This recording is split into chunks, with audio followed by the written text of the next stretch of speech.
Hello, everybody, and welcome to Hope Soaps. I am your goat soap maker, Angel, and today we are going to be making a goat milk and pumpkin puree soap. And before we start any soaping, of course, we want to make sure that we gear up for safety when we're mixing and messing with lye and raw soap batter. So, gloves and goggles are going on. So as you can see, I've already weighed out my milk, my pumpkin puree, and my sodium hydroxide or lye powder. And my milk is not frozen, which I was just eager to get going on this soap. And it looks like I scorched it. So the 174.6 was the temperature of the lye solution once it was actually mixed, and it did not smell good, but that'll go away as the soap cures. So for everybody out there making goat milk soaps, make sure that you're using frozen goat milk and do it slowly as you mix in the powder so that you don't scorch your milk. Now I'm going to go ahead and get my hard oils and butters put together so that I can get those melted down on a double boiler that I have set up. And I am getting my cocoa butter weighed out here.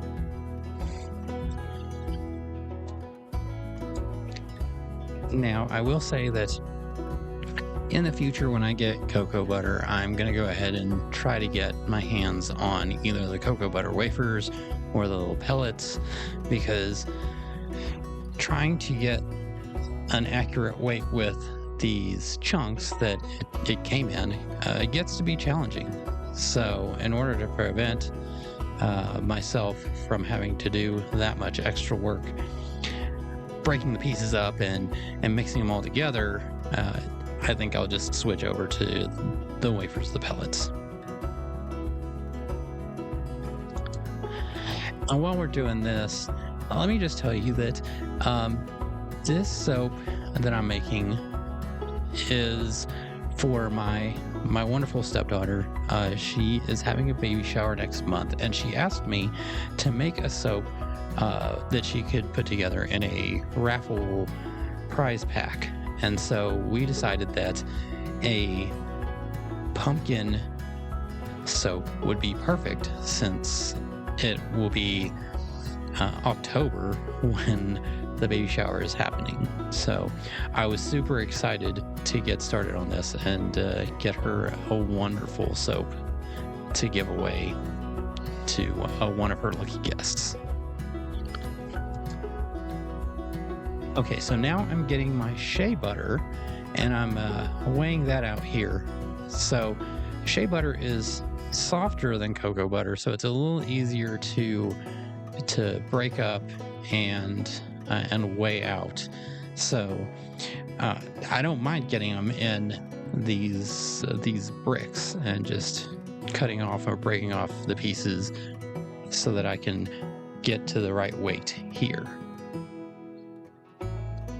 And as I'm weighing this out, you'll see that right next to me I have my little notebook, and that's where I have my recipe written out. And then what I like to do is write out the recipe after I've run it through my soap calculator. And after I've made the recipe, I can make notes on how fast it got to trace, how fast it's set, if I need to add more colorant next time, or things like that. And now I'm weighing out my coconut oil. So the coconut oil is probably the softest of all three of these oils and butters. So this will get weighed out, and then once that has the right weight in it, I'll go pop it on my double boiler and get it going so that it starts melting down. And I really like this Luann coconut oil just because it's easy to get your hands on. I mean, soapers all over America are using this, and it was really great. It's been working really well in and the recipes that I've been using.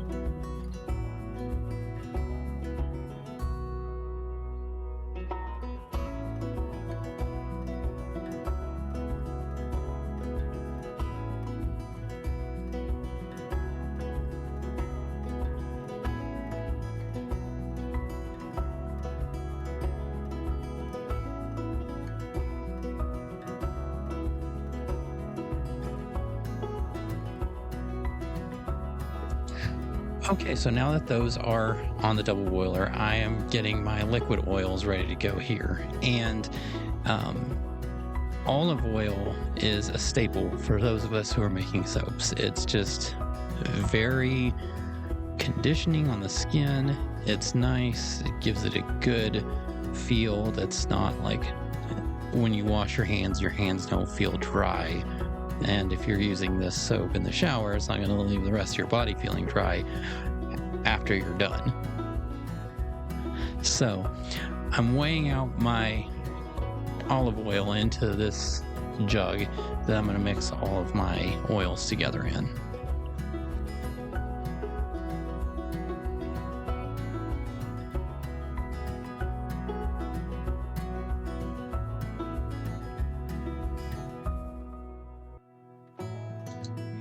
All right, so the olive oil is in, and now I'm pouring in my palm oil. And I know that palm oil is controversial for some folks. I get it. Some people are not responsibly sourcing it, but I only use the responsibly sourced organic palm oil. So I feel perfectly fine about using this in my soaps.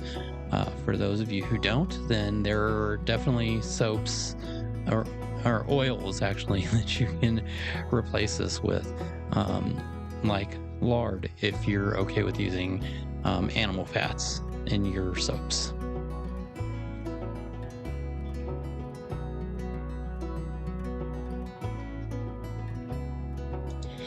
Okay, and now I'm adding in my extremely overpriced castor oil, which castor oil is normally not very expensive from what I understand, but since this is bought at Walmart out of their cosmetics section, they have made the price ridiculous. But castor oil is great because it makes wonderful and stable lather, which means that you're going to get some really nice bubbles, and you don't really need a whole lot of it, so that's great.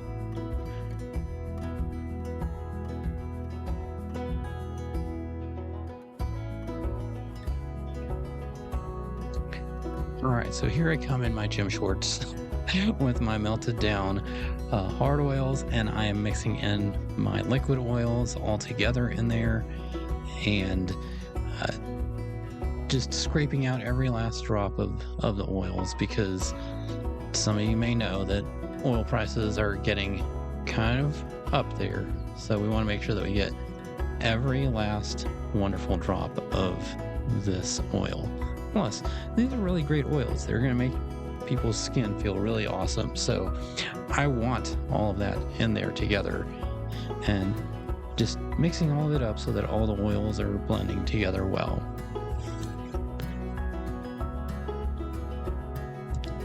And here you can see the oils are at 117.7 Fahrenheit. And now I'm geared up and getting my lye solution ready, which again, the color of it isn't great, but it's still usable. And now I'm adding in my pumpkin puree into my oils here before I have even added in the lye solution, so that I can get all this mixed up together. And the great thing about the pumpkin puree is that it's adding some good stuff into the soap, right?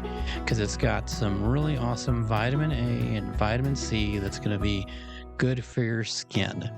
Okay. I'm also adding in some Kaolin Clay. I really like Kaolin Clay, mostly because It helps to lock in the fragrances, to anchor the fragrances when you're adding fragrances to your soaps. And Kaolin Clay works to kind of uh, draw out and clean off some of the toxins on your skin and things like that, and it just makes your skin feel great. So I'm doing 2 tablespoons for this. It's 1,000 grams. Okay, so it's about a 4-pound batch. Then I'm taking my stick blender and blending all of these things together. The soap, the oils, the clay, and the puree, and making sure they're all getting blended together well in the oils before I add the lye solution.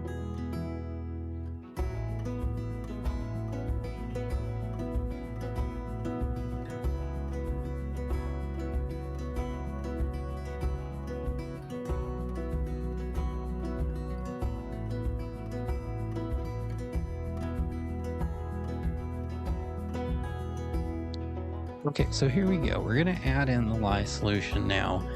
And I was checking the temperature to make sure that they were about the same temperature, the lye solution and the oils.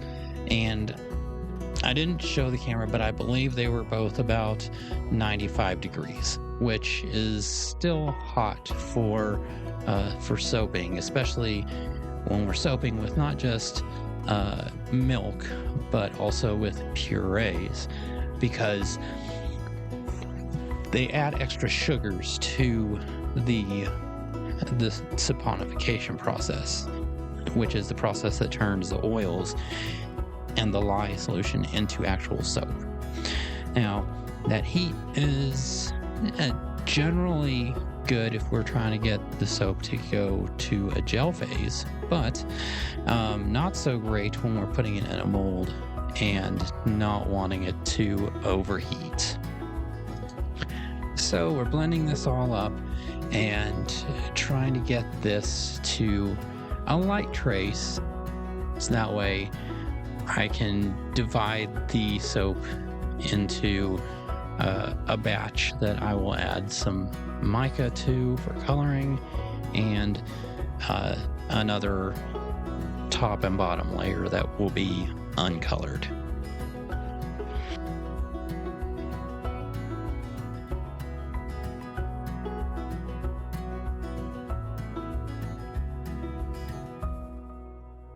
Okay, so I got it to what I thought was a light trace, and here's where I went wrong.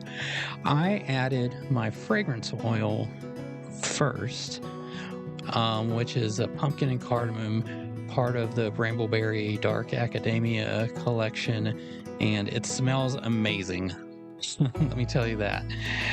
So I added this in first before I divided it into parts for coloring. Now, some people will add that in, and that way everything gets the fragrance before they divide it to color, and that would be just fine if this wasn't already going to be setting quickly, which at the time I didn't realize that it was going to start setting as quickly as it did. So here I am blending the fragrance oil in there, and it smells great even over the smell of the lye solution, which, like I said, doesn't smell awesome.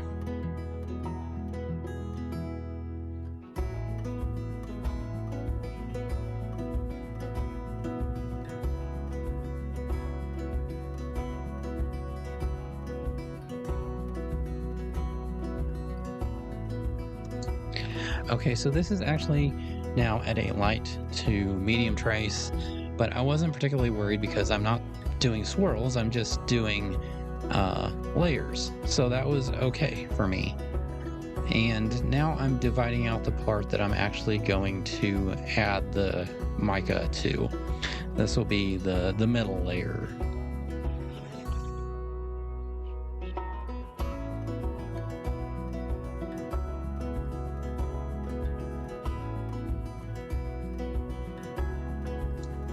Okay, and so what I'm using is Tangerine Dream from Mad Micas, and this is like a really bright orange in the package, but when I mix it in here, uh, it it's not as bright as it looks like in the package, which is fine because I didn't want anything that's going to be overly orange that just didn't look very pumpkin-y.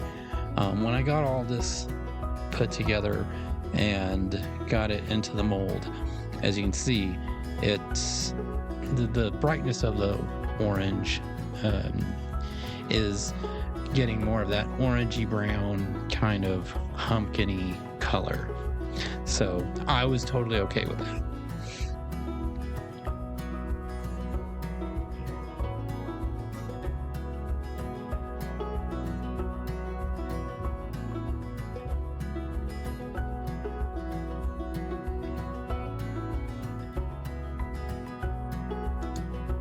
Okay, so here we go. I've got my mold, and it's a loaf mold, so I'm just getting myself set up so that I can get a layer on the bottom. Then I'll add my orange color to the middle and then put another uncolored layer on top. And you can't really see from here, but as I'm dropping it into the mold here, the uncolored layer is actually getting pretty thick. So I'm having to use a spatula to kind of smooth it out in there and get it so it doesn't look so chunky.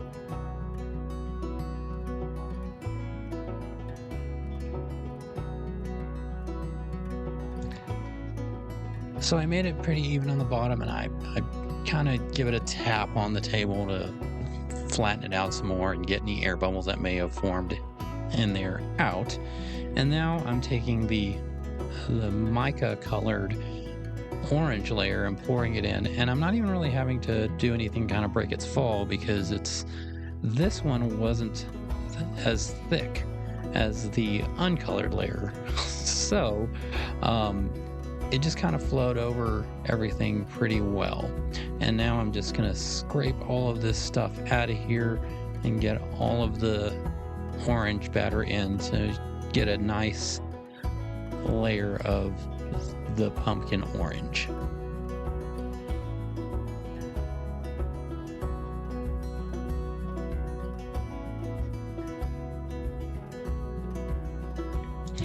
Again, I'm giving it another tap to kind of level it out some, and it looks a little more aggressive than it actually is because the table is shaking the camera.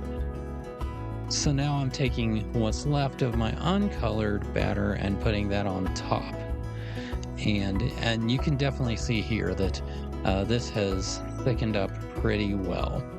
So it's kind of just clumping on top, and I'm going to go through and smooth it out once I get all of the batter about where I want it into the mold.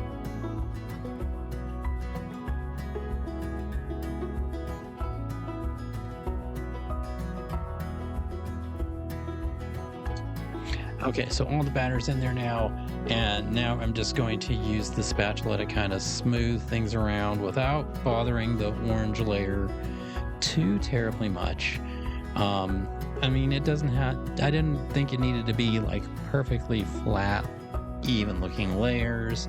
I wanted it to have that kind of a more rustic and rough look after I cut it.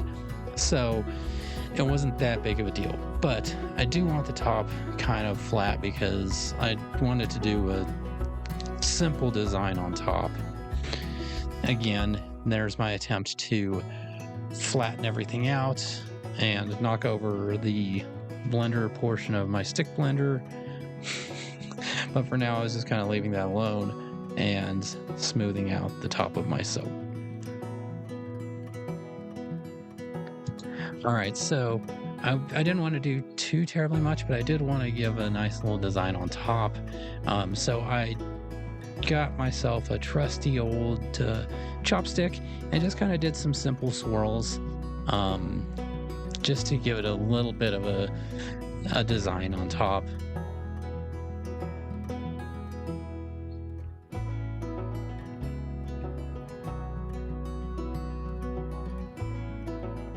Okay, so now magically we're here 2 days later, and this is what happened.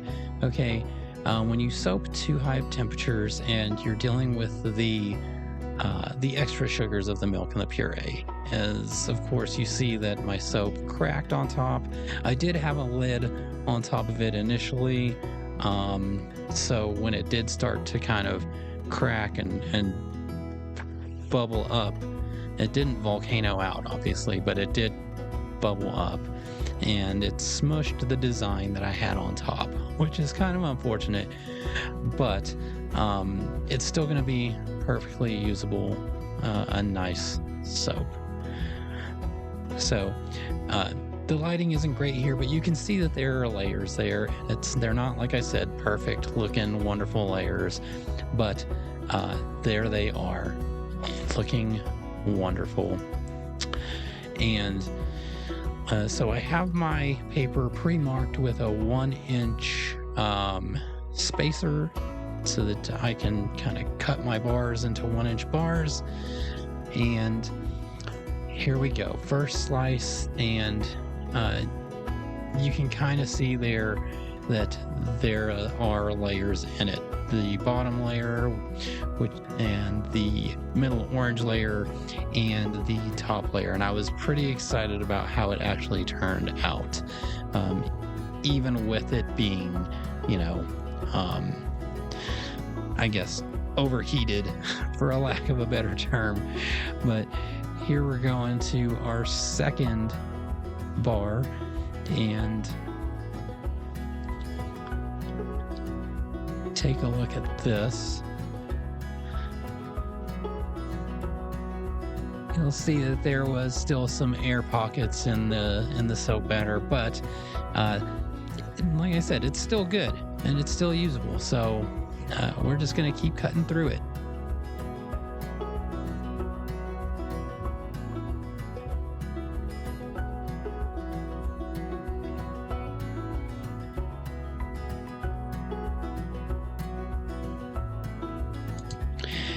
Well, I was definitely excited for these to cure, and excited that these get to be part of a raffle prize pack that my daughter's giving away, and more excited because, of course, like I said, this is a baby shower gift, so I'm getting to look forward to meeting my first grandson.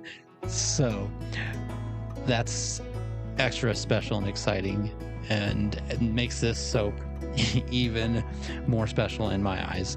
So I look forward to seeing you guys in the next one. If you guys have any comments or any tips, or if you learned anything at all from my mistakes, definitely let me know down below.